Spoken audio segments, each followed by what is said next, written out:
Bom, e por último, mas de forma alguma menos importante, vamos falar da terceira lei de Newton. Já falamos da primeira, falamos da segunda, agora vamos falar da terceira. Bom, vamos tentar aqui só fazer um resumão do que a gente viu até agora. Primeira lei de Newton, o que ela fala? Ela fala como é o movimento de um corpo na ausência de força. E como que é esse movimento? MRU, é a inércia.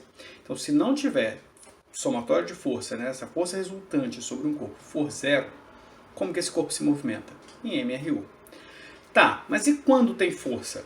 Bom, quando tem força, aí o movimento dele vai ser MRUV, é acelerado. Se tem força, F é igual a MA. Então esse movimento já não é mais MRU, é MRUV.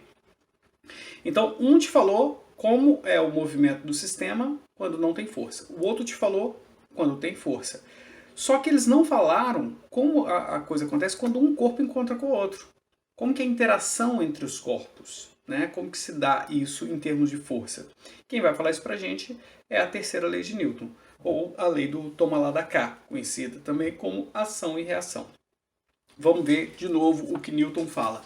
Nessa aqui ele facilita um pouco. Nessa aqui eu acho que ele ficou com dó da forma que ele enunciou as outras, e ele facilita um pouquinho. Lei 3. A toda ação, entenda a ação como força, podemos pensar dessa forma. Então, a toda ação há sempre oposta uma reação igual ou as ações mútuas de dois corpos, um sobre o outro, são sempre iguais e dirigidas a partes opostas. Isso porque ele está facilitando, né? Então, vamos trocar ação por força, né? Então, ó, a toda ação há sempre oposta uma reação igual. É a primeira parte. Então, a gente poderia ler assim: a toda força há sempre oposta uma outra força igual. Basicamente é isso que ele está dizendo. Então, ação e reação você pode entender como sendo força. Certo? Ele usa o termo ação e o termo reação. Então, o que ele escreve? Ó, a toda ação há sempre oposta uma reação. Se você troca ação e reação por força, fica a toda força há sempre oposta uma força igual. Certo? Só que é oposta. Aí ele fala, ou, aí ele está querendo dizer ela de outra forma, que acho que ele achou que ia facilitar mais. Ou as ações mútuas de dois corpos um sobre o outro são sempre iguais e dirigidas a partes opostas. Então ele está dizendo o seguinte, as ações mútuas, né, as ações que um faz no outro, de dois corpos, um sobre o outro, são sempre iguais, mas dirigidas para sentidos opostos. O que ele está dizendo com isso? Que quando um corpo interage com o outro, o um faz força no outro, mas o outro faz força no um. E quanto vale a força que cada um faz um no outro? O mesmo valor. Elas têm o mesmo módulo, certo? É isso que ele está dizendo aqui. A toda ação, a oposta a uma reação, certo? Então elas são iguais em módulo, mas é oposta, são opostas. Então quer dizer que tem sentidos opostos. Então isso é importante de se pegar da terceira lei. Quando um corpo interage com o outro, o um faz força no outro, mas o outro faz força nesse um. Essas forças têm o mesmo módulo, certo? Só que elas têm sentidos opostos. Então, força, eu não tinha falado ainda, mas a unidade de força vai ser Newton. A gente dá nome à unidade de força, a gente usa Newton em homenagem a ele. Então, quando eu bato em alguma coisa, por exemplo, nessa parede, quando eu bato aqui, eu estou fazendo uma força na parede. Mas pela terceira lei de Newton, a parede também está fazendo uma força em mim. Se eu fiz uma força de 10 Newton na parede, de quantos Newton a parede fez em mim? Newton está dizendo aqui pela terceira lei que também é de 10 Newton. Qual a diferença? É que a minha força é daqui para lá. E a força que a parede faz em mim é de lá para cá. São sentidos opostos, mas tem o mesmo módulo. Então, se aqui eu faço é de 10 Newton, a que a parede faz em mim também é de 10 Newton. Né? Então, quando você está caminhando no seu quarto para ir ao banheiro e tem aquela sensação agradável de chutar com o seu dedinho ali o pé da mesa, que você vê estrela, vê nuvem, vê lua, vê tudo que você tem que ver, você sente que o pé da sua cama, eu falei mesa não, o pé da cama, o pé da sua cama fez uma força no seu dedo mindinho, que é a mesma força que o seu dedo mindinho fez no pé da cama, não tem diferença nenhuma. O módulo da força é o mesmo. A diferença é que o seu dedo mindinho fez a força, né, do seu pé para o pé da cama. E o pé da cama fez a força, né, do pé da cama para o seu dedo. A força foi a mesma. Aí você fala, mas o efeito foi muito diferente. Eu quebrei meu dedinho e o pé da cama continuou lá como estava antes. Aí você precisa lembrar da segunda lei. A aceleração depende da massa, certo? O pé da cama, que está agarrado ao resto da cama, tem uma massa muito grande. Então, a mesma força feita nela praticamente não causa efeito nenhum, não causa aceleração, ela nem sai do lugar.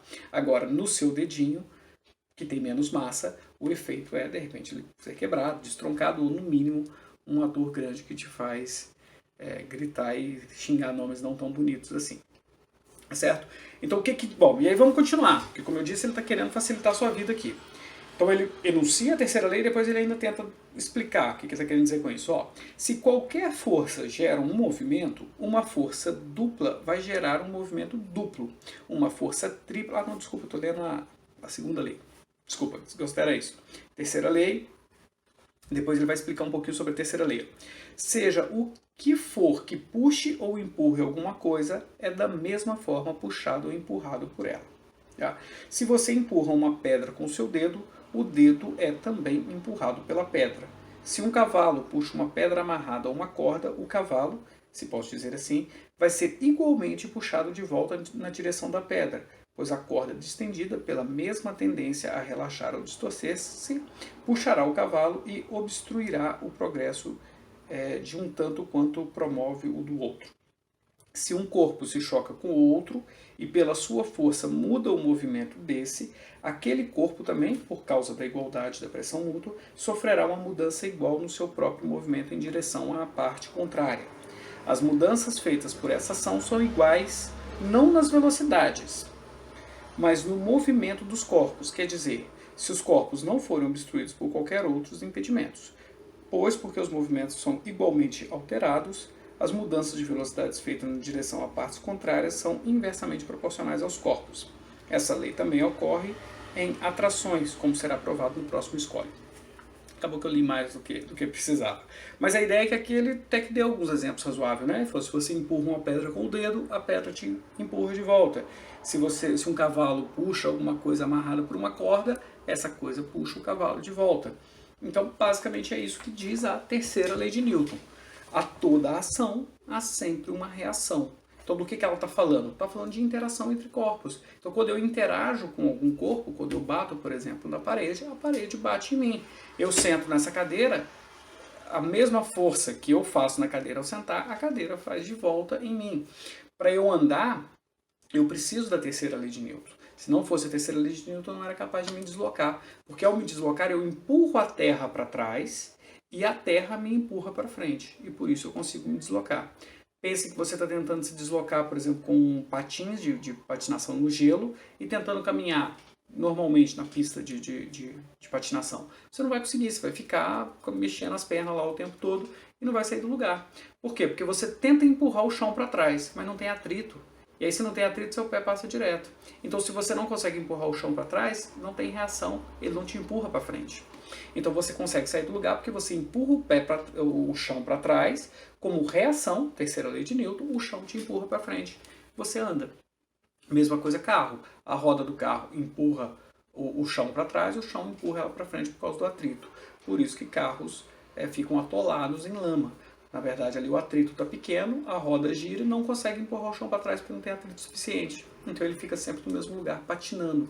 É a ideia do escorregar, certo? Então você consegue se deslocar por causa da terceira lei de Newton. Percebe que a gente precisa de todas essas leis. A primeira lei, por exemplo, justifica porque que a gente usa cinto de segurança e por que as coisas tendem a ser catapultadas. A gente já discutiu que não é bem isso. Catapulta é quando realmente você pega um negócio. Catapultar implica você empurrar a coisa, né? Se você pensar na ideia mesmo de catapulta, até que não está tão errado, porque a catapulta você faz isso, né? Então, você põe uma pedra aqui, o braço vem e para, a pedra continua. Então, olhando por esse lado, o efeito catapulta até que não estaria tão errado. Porque no carro é a mesma coisa, né? Você está dentro do carro, o carro para e você vai. De certa forma, você está sendo catapultado. Eu acho que eu tinha dito no de inércia que era errado isso, né? Na verdade, se for olhar por esse ângulo, tá certo. O que é errado é você dizer que o carro lançou o cara para frente. Ou no caso de uma moto, que foi o exemplo que eu dei lá. A moto para e o motoqueiro passa por cima dela e bate no muro. Falar que foi catapultado até que não está errado nesse sentido. Mas você não pode dizer que ele foi lançado, que a moto empurrou ele, ou que ele foi empurrado, ou que existe uma força que jogou ele para frente, ou coisa assim. Não tem nenhuma força empurrando ele para frente, ele só vai por inércia. Então, a primeira lei, a gente entende esse efeito, por que as coisas acontecem desse jeito. A segunda lei, a gente entende por que o mundo está o tempo todo mudando. Por que as coisas mudam? Porque tem forças. E a terceira lei a gente entende como se dá a interação entre corpos, certo? Como se dá essa interação? Através da ação e da reação. Quando um corpo interage com o outro, sempre há um fazendo força no outro. O que a terceira lei de Newton diz, por incrível que pareça, é que essas forças são iguais em sentidos opostos. Então, quando tem um choque entre um caminhão de 18 eixos e um fusquinha, a força que o fusquinha faz no caminhão é a mesma força que o caminhão faz no fusquinha. Só que o caminhão vai sair arrastando o fusquinha com tudo, porque a massa do fusquinha é muito menor. E por causa da segunda lei, ele vai ter uma aceleração maior, então, sob a mesma força. E o caminhão vai ter uma aceleração menor. Então vai ter um efeito menor. Tranquilo? Espero que eu tenha conseguido explicar para vocês aí as três leis. Elas não são difíceis de se entender o que elas dizem. E pôr elas em prática, aplicar, exige treino. Então eu vou passar uma série de exercícios para vocês, onde vocês vão poder treinar bastante como aplicar essas leis. Insisto, podem reassistir esse vídeo várias vezes, esse e os anteriores sobre leis de Newton, porque quanto mais vocês ouvirem sobre isso, mais vai fixar as ideias. Muitos problemas do Enem, do PAS, do PISME, vai te cobrar, às vezes, só um conhecimento teórico das três leis. Vai te dar, às vezes, eles gostam muito de colocar umas charges, umas historinhas em quadrinho e te perguntar alguma coisa ali dentro associado às três leis, ou da ação e reação, ou da inércia, mais da ação e reação e da inércia. A segunda lei cai mais na conta mesmo. Mas se você entender bem esses princípios, a gente não vai ter dificuldade, né? Elas são leis complexas, são leis que têm muita coisa por trás. Como eu disse, isso aqui tudo agora vai ser consequência dessas leis. Não são consequências óbvias, são consequências que exigem você pensar muito sobre elas para você entender que já estava tudo ali dentro, mas é difícil de tirar essas coisas, tá? Mas isso vocês têm toda a vida pela frente para ir aprendendo. Sei que a maioria de vocês vai querer fazer física mesmo, então vocês vão, como eu, poder ter aí longos anos prazerosos extraindo o máximo das consequências das três leis de Newton. Tá certo? Então, espero que tenha ficado claro e espero que vocês tenham gostado